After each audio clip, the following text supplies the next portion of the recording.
partnership with the LGU. Kaya po isa ang LGU ngayon with this sa tatlo po na identified areas, sila po yung nagko-conduct ng psychosocial intervention para po sa mga parents at saka po sa mga bata.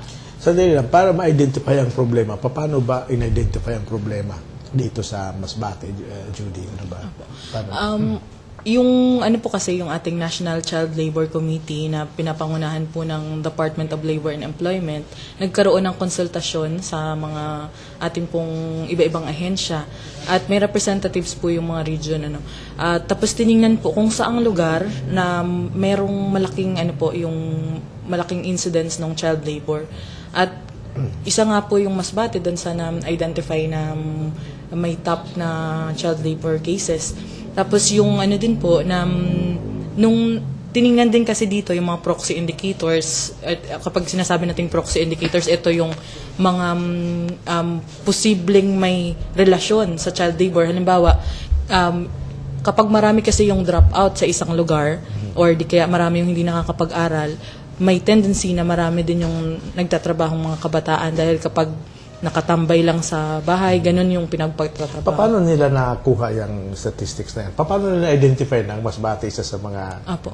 Meron pong yung survey on children ng 2001, ginamit po nila, kasama yung... Aso nag-survey muna? Apo. May labor force survey din kasi doon, nakaka-capture natin yung working children na data. At pinagsama-sama ito at kasama na rin yung findings ng consultation ng mga stakeholders at hanggang ma-identify po itong Masbate. Aside dun sa Masbate kasi, sa programa namin na International Program for the Elimination of Child Labor, yung Quezon Province, Bukidnon, tsaka Northern Samars, kasama din po. So itong tatlong lugar na ito ang naging target. Anong ginawa dyan para lumabas talaga yung reality ng child labor? Ano bang mga intervention na ginawa? Para at least sa information muna, ganito talaga ito. Opo. Hindi yung guessing game. Yeah. Hindi po. Katulong po natin dito yung Provincial Child Labor Committee, composed of different government agencies. So dito mayroong... meron po dito, chaired by the Department of Labor and Employment, and then co-chaired by the Provincial Social Welfare and Development Office. And then, from there po, kinategorize nila, ito yung mga problema dito, ito yung mga area na pwede tayo mag-focus. And then, nagplano, sino yung pwedeng magpatupad ng mga possible intervention. And then, identify muna, sige, ano ba yung mga dapat nating gawin? Kasi isa nga, sabi nila, malamang yan yung magulang ang problema. So, kaya ang sabi ng DSWD, sige, pwede ba tayong magbigay ng psychosocial intervention for the parents and for the children para at least makita nila yung kahalagahan yung effectiveness ng pagiging parents. Kaya may mga session na ginagawa, yung parenting effectiveness session. Sino gumagawa niyan? Ang LGU po, particularly yung mga Municipal Social Welfare Office po natin. At ano ang connection mo doon sa mga LGUs? Anong ginagawa mo? Apo, since ito po kasing mga implementing agencies, ang tawag po natin, yung mga LGUs, Department of Education, and even Caritas Masbate. Tinatawag po natin sila mga implementing agencies. They submitted proposal po sa ILO, and then na-approve po ito, at yun po yung sinuportahan ng ILO, yung konting budget po na meron tayo, then sinuport po doon para yung mga intervention na naiisip nitong mga implementing agencies ay maibigay dito sa mga... So ikaw ang galing sa iyo yung mga inputs para sa kanila? Galing po sa kanila yung mga inputs. Ang binigay po ng ILO yung suportang financial to materialize po yung mga intervention. Material ang finance budget po. Budget, no. Tsaka madagdag ko lang din po, nung nag-identify kasi kung ano yung mix ng intervention na magiging effective for the elimination of child labor dito sa probinsya, at kinonsider din po natin yung mga existing na programs na naging successful sa ibang areas. At yun nga, yung napag-desisyon na combination siya nung sa edukasyon. Meron tayong mga tulong na ipoprovide sa mga beneficiaries sa pangkabuhayan dahil nare-recognize natin na poverty pa rin yung main source or main cause ng child labor. Meron din tayo itong psychosocial dahil sa parenting skills po iyan minsan nagkaka-problema kung bakit maraming child laborers. At itong sa Caritas naman na yung pagko-continue na paghanap kung nasaan itong mga child laborers para ma-provide, ma-refer natin sila for services dun sa mga existing na ahensya ng gobyerno. Ano man ang reaction ng mga parents? Kung halimbawa, na-identify sila na sila ang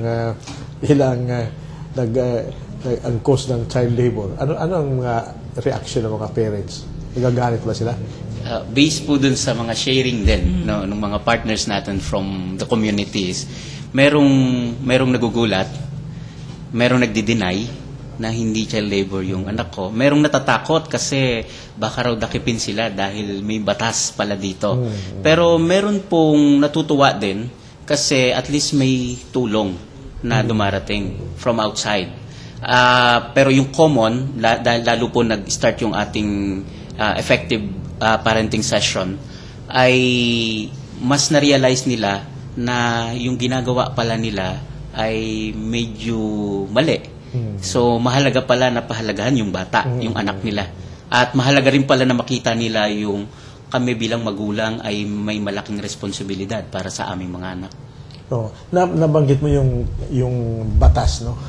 Ano ba ang mga batas na nandito ngayon sa atin para sa bagay nagikinig sa atin ngayon, malalaman nila ang batas ang magsasabi sa'yo na talaga mali ang ginagawa mo, no? Opo. Ano ba, Judy, may mga batas ka ba na mga...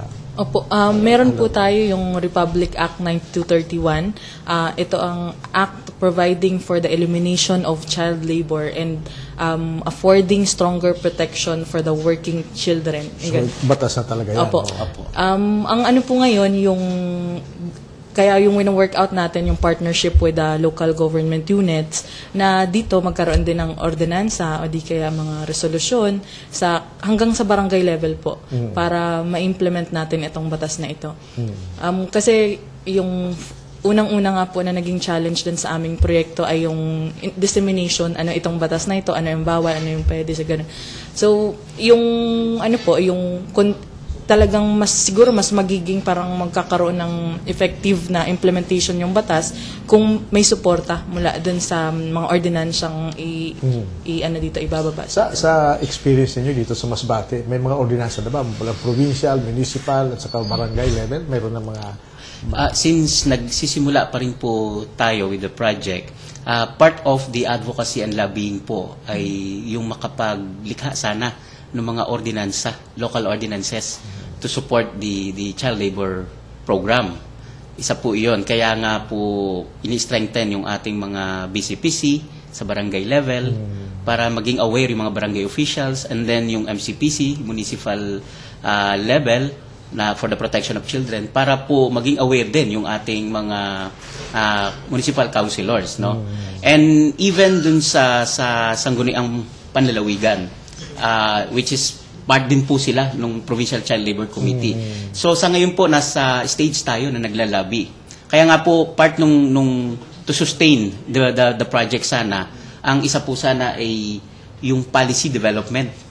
Sana ma-include itong child labor project doon sa mga polisiya na gagawin from the provincial, municipal hanggang barangay level. So, ibig sabihin ngayon, hindi pa in place yan ng mga policies? Hindi pa po siya in place, pero nandun na po tayo sa stage na naglalabi na po tayo.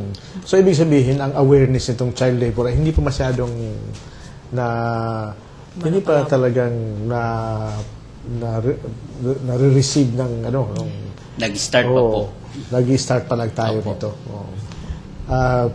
Kung ang mga officials natin ay hindi pa masyadong aware, no? Kasi ang awareness yan ang importante, no? Opo. Ang awareness, kasi pag ang awareness as sinasabi, halimbawa kami sa simbahan, ang awareness nito na dumarating ito sa amin kasi may gospel din sa amin, gospel ni Jesus na talagang yung kabataan, yung bata, siya ang ginawang sample ni Jesus na ito ang kaharian ng Diyos, ganyan, kagaya niya. At sa may isa pang sinabi siya na kung ang isa sa inyo ang maging dahilan ng pagkakasala itong maliliit na ito, ay parang may galit ang ating Panginoon. Dahil sabi niya, dapat talian ng sa mas mateo gilingan, no? Gilingan at saka itapon sa dagat, no? So ganyan ka serious, yung mabigat talaga yan, pag kung itinutulak mo, ito nga sa pagkakasala, no? Ito naman ay itinutulak mo rin ang bata na hindi pa sa kanyang edad, ay dapat pumunta na siya doon, no? Hindi mo dinideny yung kanyang stage of development, no? Imagine ang epekto niya sa bata, no? So yan ang sinasabi ko, na siguro nga talaga magkasama yung policy development, yung policy ng mga mula sa provincial, municipal, at saka may mga sample ka na ba ng mga nagkaroon na ng mga ordinance? Meron po tayo dun sa... Marami po. Sa Bicol region, for example, meron na po yung ibang mga probinsya din. Tapos sa Quezon, meron na po hanggang sa barangay level, may mga ordinansa po silang naipapasa. Halimbawa lang. Isang yung pagbabawal mismo ng child labor dun sa komunidad. Sa Quezon province, merong sa barangay po ipinasa nila yon.